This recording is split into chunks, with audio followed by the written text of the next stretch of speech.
Welcome to Puri. আমার নতুন একটি ব্লগে তোমাদের সবাইকে স্বাগত। 250 এটা 200। মটন কত করে? 750 টাকা কিলো। ঠিক আছে। পুরীতে আমরা বেশিরভাগ সময়ই ফ্যামিলি নিয়ে আসি, আর ফ্যামিলি নিয়ে আসলেই আমাদের সবথেকে বড় একটা টেনশন থাকে খাওয়ার সমস্যা। তো হোটেলে অনেকে খেতে চায় না, নিরামিষ আর আমিষের একটা ব্যাপার থাকে, তাই আমরা সাধারণত রান্না করে খাওয়ার চেষ্টা করি। তাই ফ্রেন্ডস, আজকে আর আমার ভিডিওতে থাকছে পুরীর বাজার। পুরীর বাজারে সবজির দাম কিরকম এবং কখন বসে, সবটাই আজকে আমি আমার ভিডিওর মাধ্যমে শেয়ার করব। তাই ফ্রেন্ডস, তোমরা সবাই সম্পূর্ণ ভিডিওটি দেখতে থাকো। আশা করি তোমাদের খুব ভালো লাগবে। সাথে থাকো, সঙ্গে থাকো, দেখতে থাকো।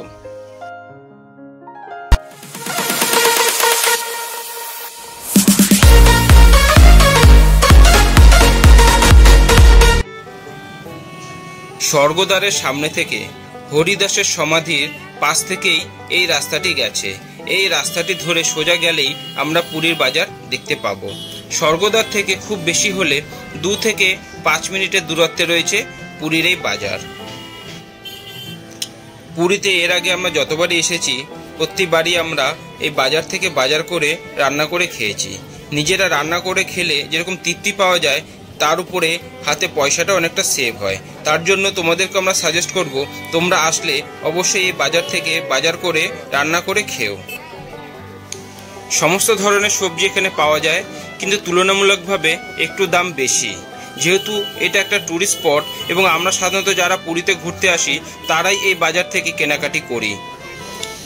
আমি তোমাদের দামটা আলাদাভাবে শোনালাম না, কারণ সবজির দাম ওঠানামা করে, এক এক সময় এক এক রকম দাম থাকে, তাই আলাদাভাবে দাম শোনানোর কোনো মানেই হয় না। কিন্তু একটা কথা বলে রাখি, আমাদের লোকাল বাজারের তুলনায় অনেকটাই দাম এখানে বেশি আছে। এছাড়া তোমরা কেউ যদি সকালের খাবার অর্থাৎ ব্রেকফাস্ট করতে চাও, এখানে এসে তোমরা সেই ধরনের রেডিমেড খাবারও পেয়ে যাবে। তো চলো এবার আস্তে আস্তে আমরা এবার মাছ বাজারে যাই এবং মাছ বাজারে গিয়ে দেখি কী কী মাছ উঠেছে এবং মাছের দাম কীরকম আছে। আজকে পুরীর মাছ বাজারে খুবই ভিড় হয়েছে। যেহেতু সকাল থেকে মেঘলা ওয়েদার এবং হালকা বৃষ্টি হয়েছে, তাই সকালবেলা কেউ বিচে যায়নি, সবাই চলে এসেছে বাজারে সকাল সকাল বাজার করে খাবে বলে। তাই ফ্রেন্ডস দেখো, আজকে বাজারে খুব মাছও উঠেছে এবং চলো দেখে নেওয়া যাক কোন কোন মাছের কত কত দাম। এই মাছ বাজারে মাছের সাথে সাথে তোমরা মটনও পেয়ে যাবে। এই মটন কোনোটাই কিন্তু বাসি নয়, সবটাই টাটকা। আজকে বাজারে গিয়ে দেখলাম বাজারে ভালোই মাছ উঠেছে। রুই, কাতলা, ভেটকি, পমফ্লেট, ইলিশ এবং কাঁকড়া, তার সাথে আছে গলদা চিংড়ি। তবে প্রত্যেকটা মাছেরই দাম তুলনামূলকভাবে একটু বেশি আছে। এখানে রুই মাছ কিন্তু কেটে বিক্রি হয় না, নিলে পুরো গোটাটাই নিতে হবে, অর্থাৎ 3 কিলো হোক, 4 কিলো হোক বা 2.5 কিলো হোক, সবটাই তোমাকে গোটা নিতে হবে। এখানে এই পমফ্লেটের কিলো রয়েছে 800 টাকা এবং তার থেকে একটু ছোটো সাইজের পমফ্লেটের কিলো রয়েছে 700 টাকা এবং এর সাথে ইলিশ মাছের কিলো রয়েছে 1200 টাকা থেকে 1500 টাকা। কাঁকড়া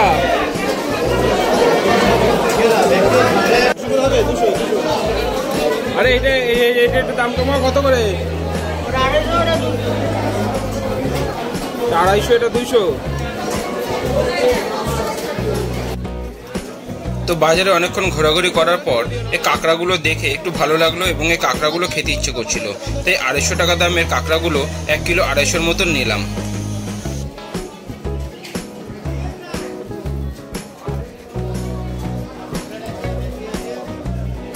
আর এই বাজারেই তোমরা পেয়ে যাবে মাছ কাটার লোক। মাছ কেনার পরে তোমরা এনাদেরকে দিলেই এনারা তোমাদেরকে মাছ কেটে দেবে, কিন্তু হ্যাঁ, তার বিনিময়ে তোমাদেরকে 30 টাকা 40 টাকা এরকম দিতে হবে।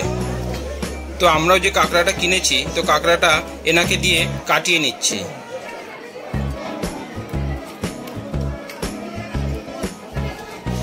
মাছ কেনার পরে মাছ কাটবো কি করে?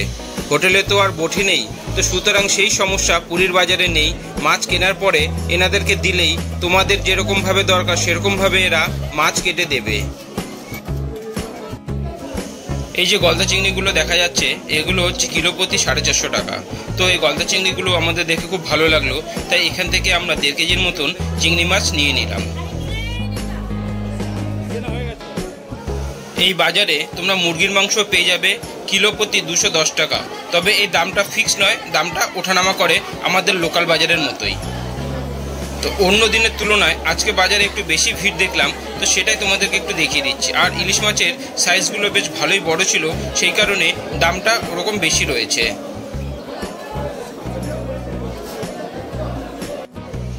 এই চিংড়িগুলো একদম জ্যান্ত রয়েছে এবং রীতিমতন নড়াচড়া করছে, তাই আসার সাথে সাথে কাস্টমারের একেবারে লাইন পড়ে গেছে চিংড়ি মাছগুলো নেওয়ার জন্য।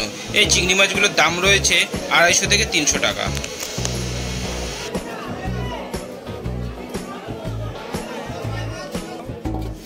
চিংড়ি এবং কাঁকড়া দুটোই আমাদের কাটানো হয়ে গেছে। এবার আস্তে আস্তে আমরা মাছ বাজার থেকে বেরিয়ে যাব। তো মাছ বাজারের সমস্ত তথ্যই আমি তোমাদের সাথে শেয়ার করলাম। আর এখানে ডিম কিনতে গিয়ে জানতে পারলাম যে যেখান থেকে ইচ্ছে সেখান থেকে ডিম তোমরা নিতে পারবেন না। আমরা সাধারণত কি করি, লোকাল বাজারে বা মুদি দোকান থেকে বড় বড় দেখে ডিম নিই, কিন্তু এখানে ট্রের সিরিয়াল ওয়াইজ তোমাকে ডিম নিতে হবে, সেটা ছোট হোক বা বড়। আর এখানে সবজি সব ধরনের পাওয়া যায় এবং সব সবজি টাটকা এখানে আছে। আর তোমাদেরকে আগেই বলেছিলাম সকালবেলা ব্রেকফাস্টের জন্য এখানে লুচি, কচুরি, পরোটা, জিলেপি, গজা ইত্যাদি নানান ধরনের খাবার এখানে পাওয়া যায়। আর সবজি বাজার কি করলাম সেটা তোমাদের সাথে দেখালাম না, কারণ এর 2 দিন আগেই আমরা সবজি কিনেছি, সেই সময় আর আমার ভিডিও করা হয়নি। তো বাজার থেকে আমরা যে গলদা চিংড়িগুলো আজকে নিয়ে এসেছি, তো সেই চিংড়ি দিয়েই আজকে আমাদের রেসিপি চিংড়ি মাছের মালাইকারি। এবং এই চিংড়ি মাছের মালাইকারিটি রান্না করছে তোমাদের দিদি ভাই। ঝোলটা প্রায় হয়েই এসেছে, এবার ওঠানোর আগে একটু গরম মশলা দিয়ে দেবো, দিয়ে ঝোলটা নামিয়ে দেবো।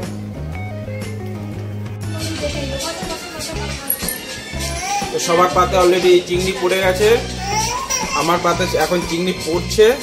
দেখো ফ্রেন্ডস, দুটো চিংড়ি পড়ে গেল, বড় বড় গলদা চিংড়ি।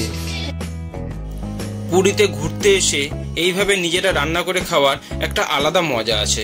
তো এর আগের ভিডিওতে আমি তোমাদের সাথে শেয়ার করেছি আমরা কোন হলিডে হোমে উঠেছি এবং সেই হলিডে হোমের ভাড়া কত, আমরা কিভাবে পুরীতে আসলাম, সবটাই এর আগের ভিডিওতে আমি তোমাদের সাথে শেয়ার করেছি।